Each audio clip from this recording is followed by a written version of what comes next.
name is Soundwaves. I make awesome videos to always make you awesome. And it's Christmas! Yes, of course. It's that time of year where we all gather around the fireplace and tell happy and, heartwarming stories. But too bad this movie isn't heartwarming or joyous. You see, GoodTimes Entertainment, otherwise known as Jitley Productions, was a studio that ripped off a lot of Disney movies and some other animated works, like Beauty and the Beast, Hunchback of Notre Dame, The Little Mermaid, Pocahontas, and a bunch more, including one of my favorite Don Bluth movies right next to Land Before Time, Anastasia, which, I honestly do mean this, is one of my favorite movies that Don Bluth ever made. The animation's fantastic, story is tremendous, and the characters are just awesome. My biggest problem, though, is when studios just say, you know what, that movie made a lot of money. So forget the, characters, animation, and plot. Let's just rip it off and do whatever shameless, idea we call the plot to be. It's really, really shameful, and I gotta say, why have to do it like that? That's fine, but my biggest problem is that if you're gonna do that, then stop having these obvious parallels to Disney. I mean, tell me, when you look at some of these posters, they look like Disney. Heck, the Aladdin one actually got sued by Disney. That's how bad they are at trying to be subtle that they're ripoffs. It's like painting them with a red flag. He's gonna raise a few eyebrows. It really is. And that's also another problem I have with today's movie, Miracle in Toyland. So, we're talking about this terrible, terrible piece of garbage. But, am I just being a little bit too dramatic this Christmas season? Am I actually just thinking it's a coal in my stocking and maybe an underappreciated gift? Heck no. This is Miracle of Toyland. So the movie starts off with what I can tell to be a war scene.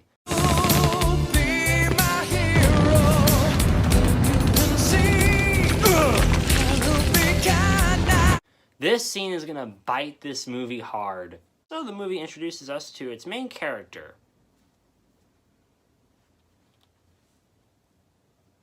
Jesse Justice. There's more subtlety to the actual names of superheroes and their real identities. I mean, their actual real identity names are so much more simple and actually clever than these ones. So, of course, we have our main character and him basically treating some of the soldiers who have actually been wounded in this fight scene. And again, this also I'm going to be talking about later in the video. He meets something that I believe in the dream is supposed to be his dad. And yes, this is a dream sequence. My favorite of all movie cliches, the dream sequence. Totally not overused every movie this is in. Totally not. And this is supposed to be, I believed, when I first saw it, to be the ghost of his dad. But nope, his dad's alive in this movie. So you could have actually had a very traumatic idea with this, but nope, just have him alive. Okay, I don't get it, but fine. This is GoodTimes we're talking about, so of course they're going to be lazy with it. Subtlety and clever ideas is not what GoodTimes is made for. So we then get to be introduced to Jesse Justice out of his dream, and is sadly voiced by Cam Clark. Okay, before anyone trashes me in the comments, I do love Cam Clark, and the cast of this movie I actually do like. They have been in a lot of really good works. My biggest problem, though, is the script and the writing for this movie.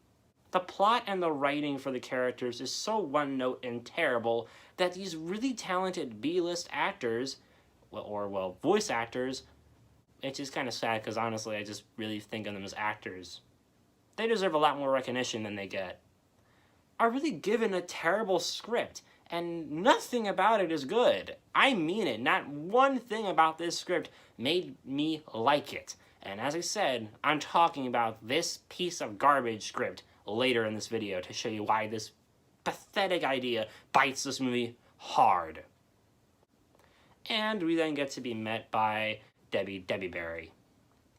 Now, you might be wondering why I'm so ticked off about how this is a really good voice cast and on how they've been in some really crappy works by GoodTimes. Mainly Cam Clark and Gary Chalk.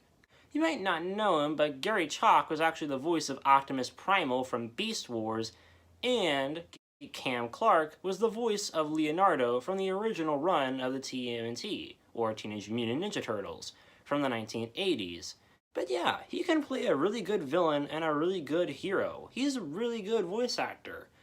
He just really can't play a kid well. I'll bet I do even faster tomorrow. It's that bed that slowed me down. I mean it. This kid's supposed to be, like, I guess 16 or 18 years old, given on how he acts in this movie. But the problem is that Cam Clark makes him sound older than he is supposed to be. So therefore, it gets harder for me to actually know, is this actually a kid or a teenager? Because honestly, I can't tell. And of course, Debbie Berry was the voice of Jimmy Neutron from Jimmy Neutron Boy Genius. And sadly, this is the only bad thing that she's also been in, the Alpha and Omega sequels as Runt. I hate that movie series so much. But of course, they talk about this toy, Super Duper Guy. I wonder what that's supposed to be a parody of. I don't need toys. How old is this kid supposed to be again? And it doesn't help that later on in the movie, he does some really bullcrap stuff that I hate. I mean it. I hate every single thing this main character does. And I'm not even going to call him Jesse. Naming this character Jesse is an insult to anyone who has the name Jesse. I'm going to name this character Wood. Oh yeah, Wood. Actually, no, that's an insult to Wood. Wood has more personality than him. I'm gonna have to think on that. Oh yeah, boring face. That works. Ow! Hey, we're on the same team! When are we gonna meet Toyland? Or see Toyland? Or be in Toyland? I know that some movies have to build up our characters, but the build-up is terrible, and this is why. He literally knocks over a teammate and doesn't bother to go check up on him. Yeah, he literally knocks down a teammate so he can win. And even though he won the game, that's kind of a really cruel thing to do to a teammate, isn't it? Like, you're literally just gonna tackle a friend just so that you can make the winning goal? That's poor sportsmanship. And again, keep in mind this is our main character, the person we're supposed to care about and root for. Yeah, I feel nothing.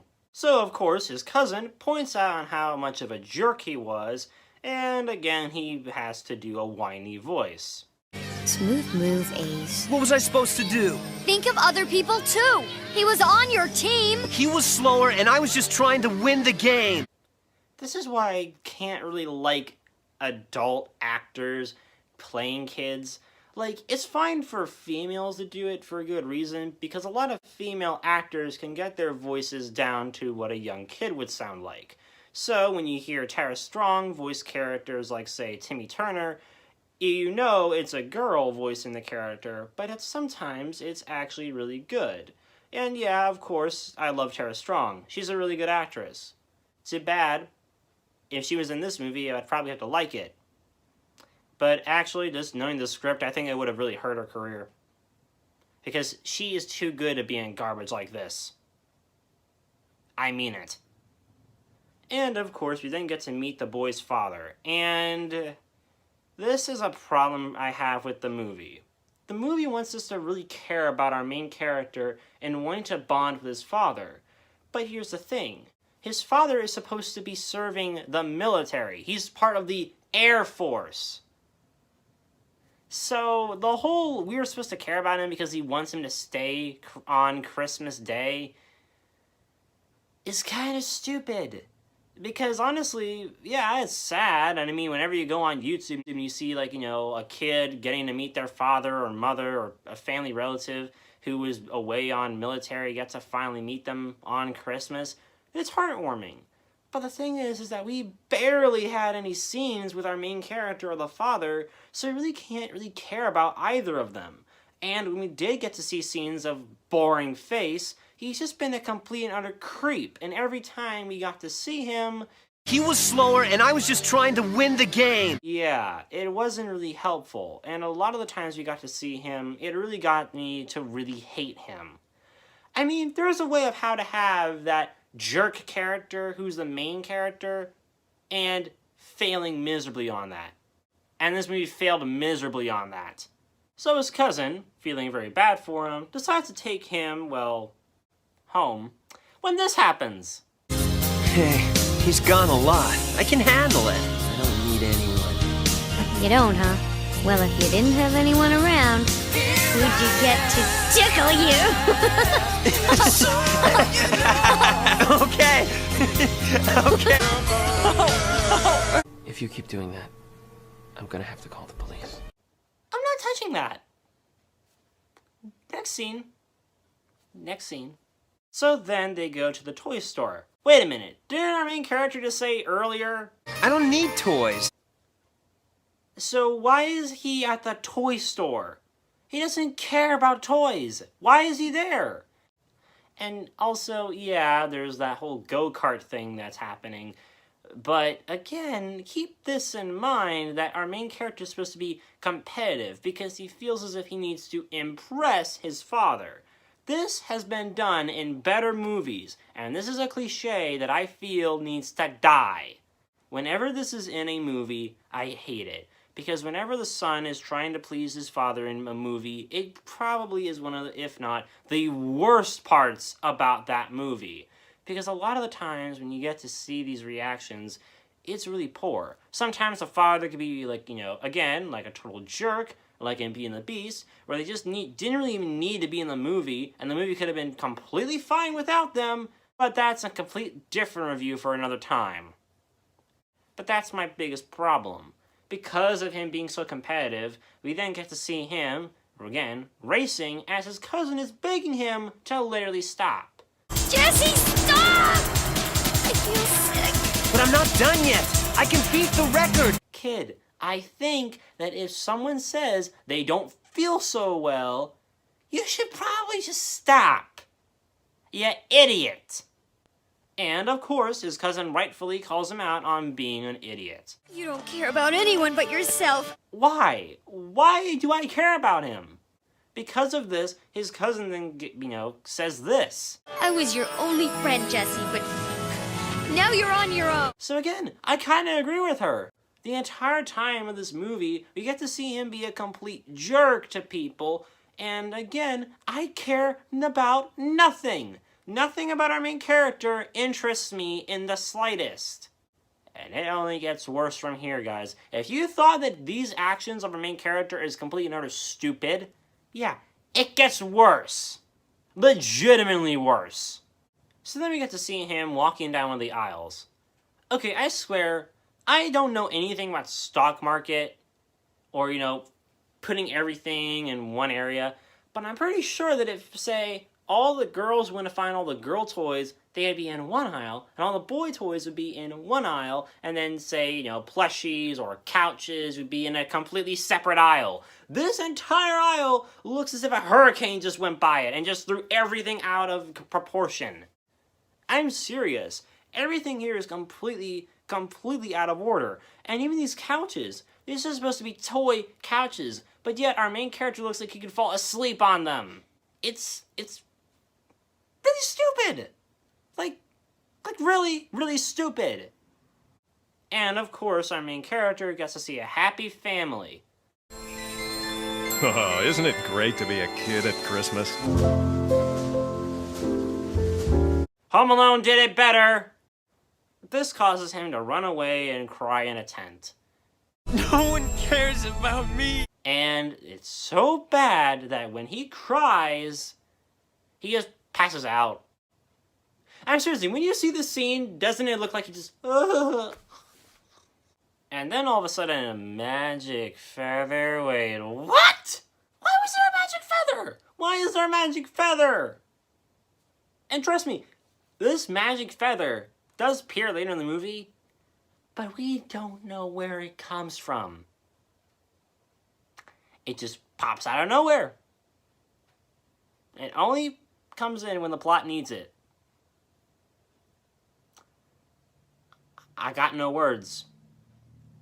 I got no words. This is just stupid. Really stupid. And then a few army vehicles, or well, vehicle toys, then come into the tent and take our main character to, well, where we get to meet all the other pathetic, horrible characters. Oh yeah. We get Mr. not Arnold Schwarzenegger. Wow, man. Heavy.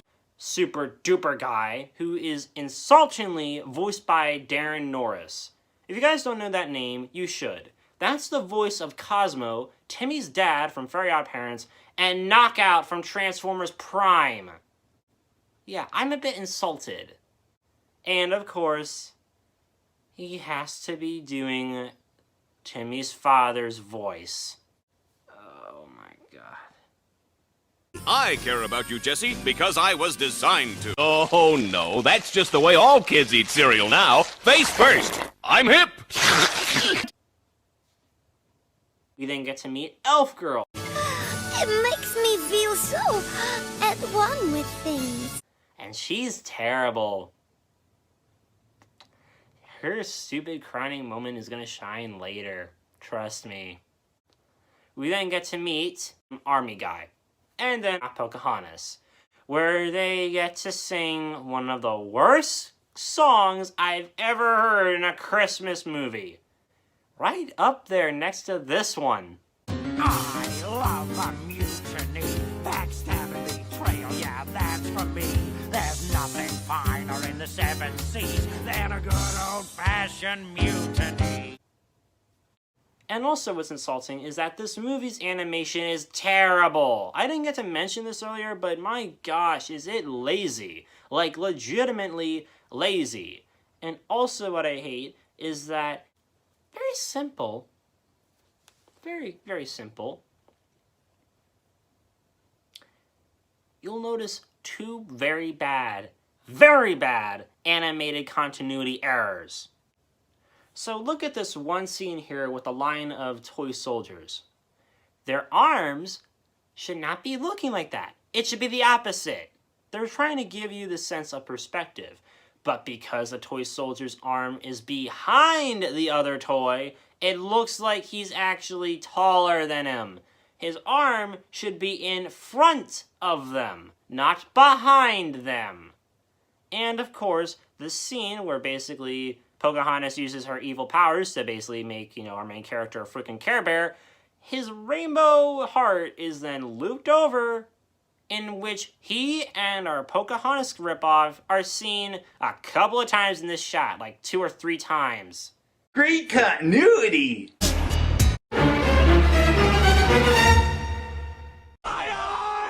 You know, for kids! And after that terrible, terrible song, we then get to see Army Guy. Then tells Boring Face to take care of one of the wounded soldiers. He then goes to check on him, but this is literally what he says when the army man tells him to go take care of the wounded soldier. But I don't want to go to the top. I don't want to be stuck here with some sick guy. This is what I meant by I could care less about our main character. He is annoying, he is pathetic, and I absolutely hate him every time.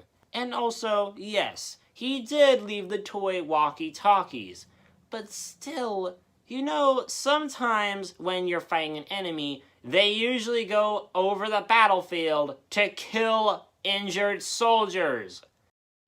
So again, he could still be alive. And also, I gotta tell you guys this too. Because of how terrible this movie is, it feels as if the friggin' plot or writing killed this toy. Hey, what the heck are you doing here? I left you to take care of that guy. They surrounded me. You left me alone.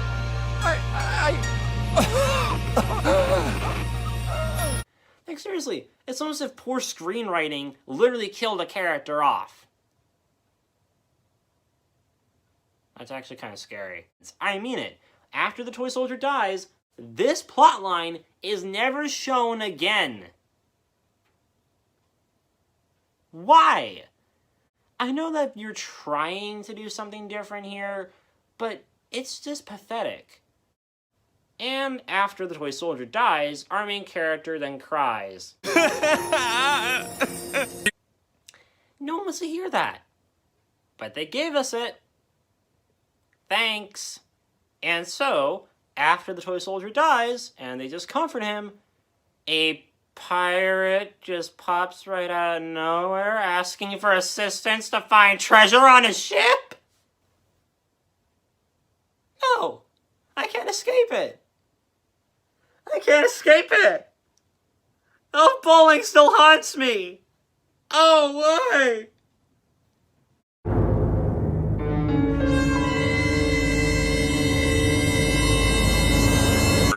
Oh, why? Christmas and pirates do not mix well. At all! Well, yeah, I mean, I suppose that's right. I think anything from that would be deviating from the norm.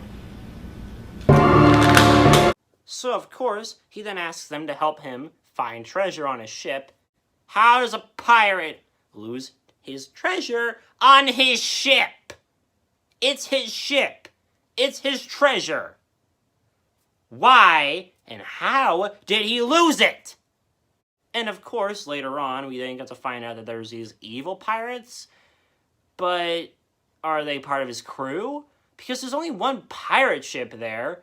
So, where do they come from? I don't get it.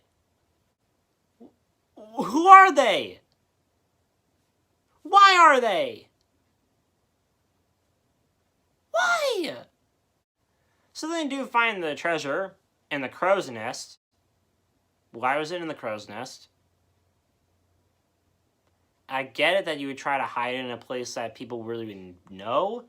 But if you're hiding it and you can't find it, then don't hide it somewhere where you can't find it. Why? So then, as the main character basically literally rains gold on our characters, the elf girl pushes aside one of the main characters to get gold. Isn't it so nice that we're getting these main characters that teach our pathetic, boring face character to just tell him, you should be more caring, considerate, and loving others, as one of our main characters just literally pushed a girl. And after this, they then decide that they are hungry for some chocolate. And there's decides to be that the Christmas star is made of chocolate? Why is the Christmas star made of chocolate? I'd get it if it's supposed to be candy, but why would you put candy on a tree that high? And also, again, who would manufacture a candy star? I mean, again, it makes sense if the tree's supposed to be like a toy tree or a candy tree. Like, okay, so the green is supposed to be made of, say, like a gummy, or maybe it's supposed to be, maybe a cake. Maybe Toyland has, a little bakery. So, there's, a little Christmas tree cake. Then, you have some green icing, maybe some, angel's food cake or devil's food cake or whatever for the breading. And, then up, boom, there's a little star, and it's made of chocolate. Or maybe what you could have done was, have it wrapped in gold, then put a little chocolate star on the tree. That's what I think would make a lot more sense instead of having it literally be a big old tree. Again, why? So they need to reach a plane. So instead, they just have the army guys just climb up and climb up and climb up. So that falls in. What? He can fly? Why can't he fly? I mean, the magic feather didn't do any of this to the other toys, so how come he's the only one who could fly? And don't give me that bullcrap that, he's supposed to be like Superman, so obviously he would fly. No, this is stupid. Why? You are a toy! It's just mind-boggling. And also, if he could fly, why didn't he go volunteer to fly to grab the star, or better yet, grab the airplane if that's what they were trying to get? So, of course, they then grab the airplane and get to the star, but the main character, who just drops it, then decides to chop it up into Hershey's Kisses? Why is it Hershey Kisses? Why did it turn to Hershey Kisses? Why? And then they, eat the friggin' candy. How do toys eat candy? So, our main character wakes up back at his tent, and, you know how I mentioned that I really do not at all dream sequences? This is why. But then this line happens, which ticks me off even more. Don't tell me this was a dream.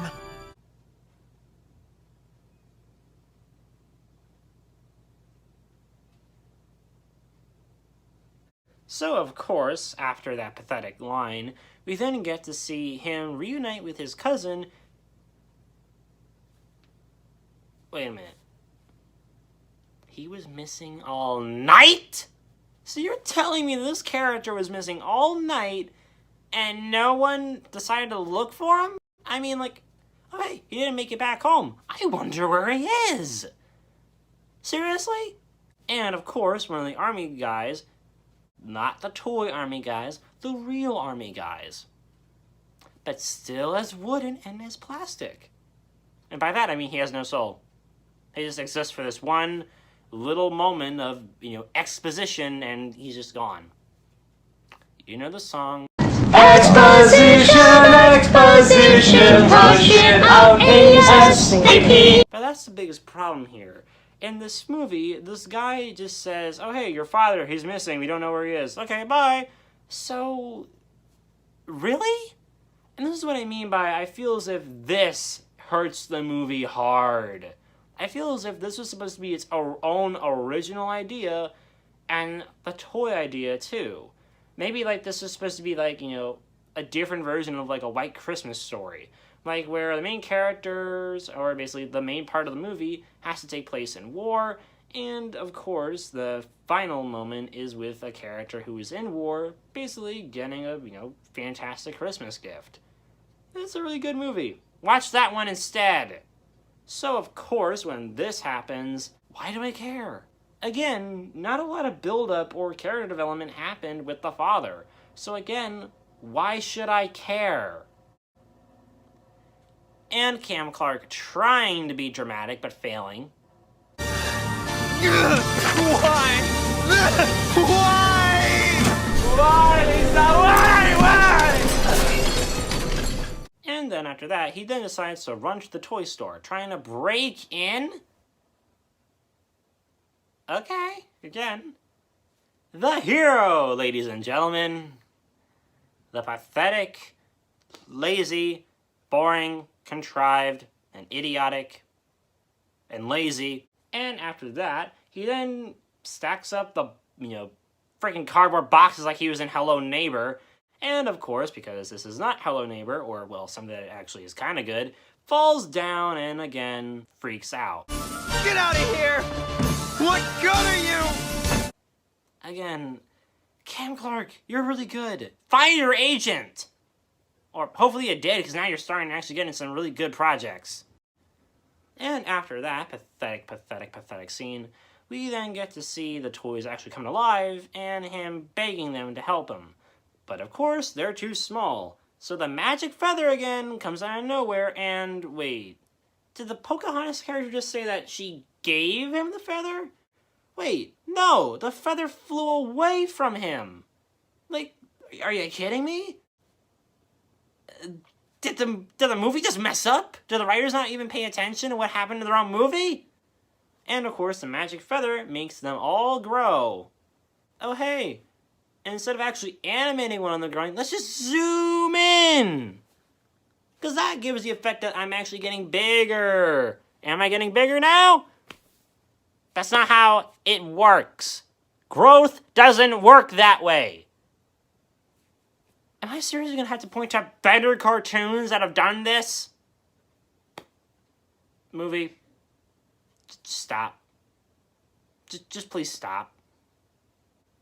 And of course, they still can't do anything, so they use the feather to make the helicopter bigger, and one of the rafts. They then go and find the dad, who is hanging off, but then, wait, again, are you kidding me? Animators, pay attention! And you might be wondering why I'm skipping this movie, because there's just a lot of really dumb lines in this scene, and even before they get to the dad, but I want you to hear this one little gem. You're thinking of that other guy. You know, red cape, blue tights, square jaw, dorky girlfriend.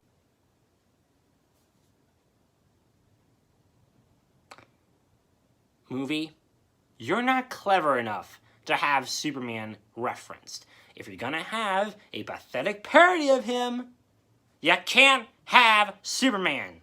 Because if you have this super duper creep, then Superman cannot exist. Because if you do, then this character's a ripoff of him. He's like one of those pathetic toys that you see at like a Big Lots or something. You know, like those really terrible Chinese knockoffs. We then also get another idiotic moment of our dear animators where they literally just tilt the animation cell. Like look at that. You can see the friggin' top. Like, are you kidding me? Are you kidding me, movie? Is everybody okay? Does anyone need medical attention? Bandages? Penicillin? Krypton? Your intellect is as weak as your dollar.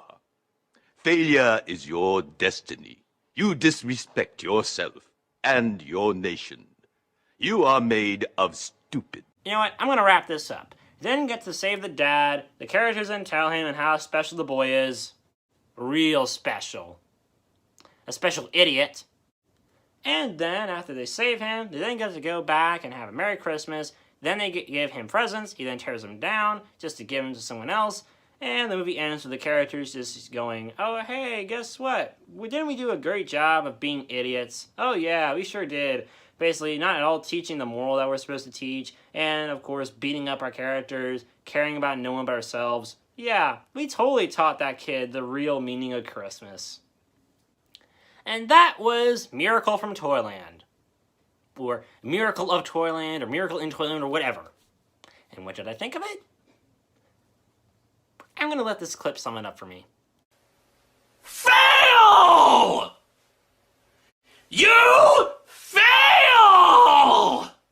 The animation is completely lazy, the characters are one-note and pathetic, and every time I see them, they do something really stupid, or they completely do the whole 180 of what they're supposed to be teaching the moral of. And, of course, Mr. Boring Face here is pathetic. I mean, seriously. Why should I care about this character again? I've given every single synopsis of this character, and he makes Kylo Ren freaking awesome. Oh wait, I'm sorry, no. Kylo Ren is still, and will always be, an annoying little whiny punk.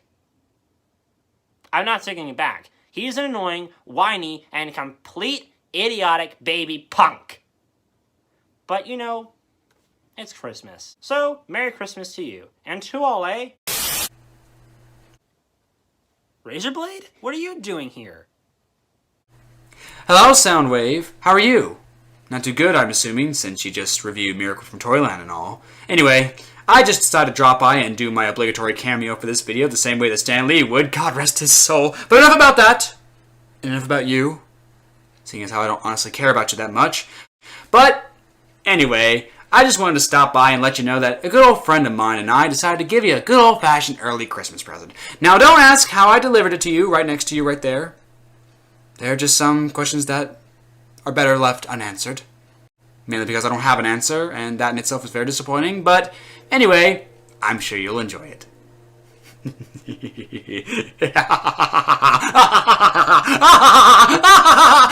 Suffer!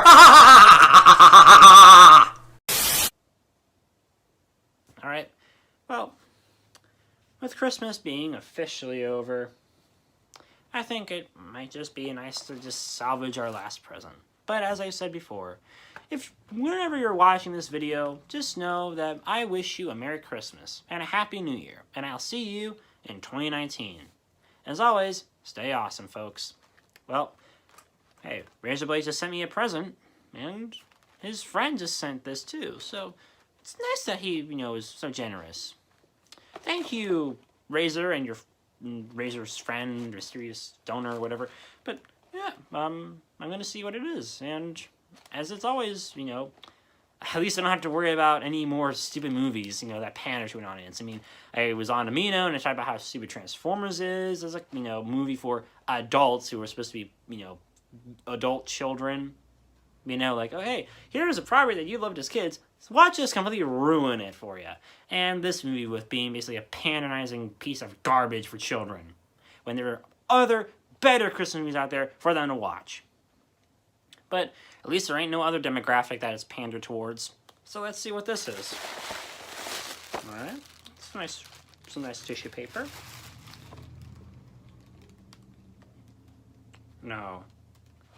No, no, no. Polyworld? Well, I'll see you in 2019. Along with this. As always, have a fantastic Christmas. I'll get you, Razorblade. Somehow or other, I will get you. But Merry Christmas and Happy New Year. And like this movie. That's what you get for calling me a whiny little punk.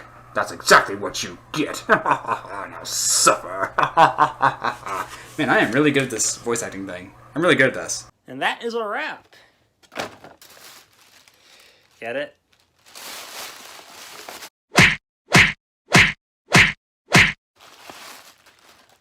It's a wrap.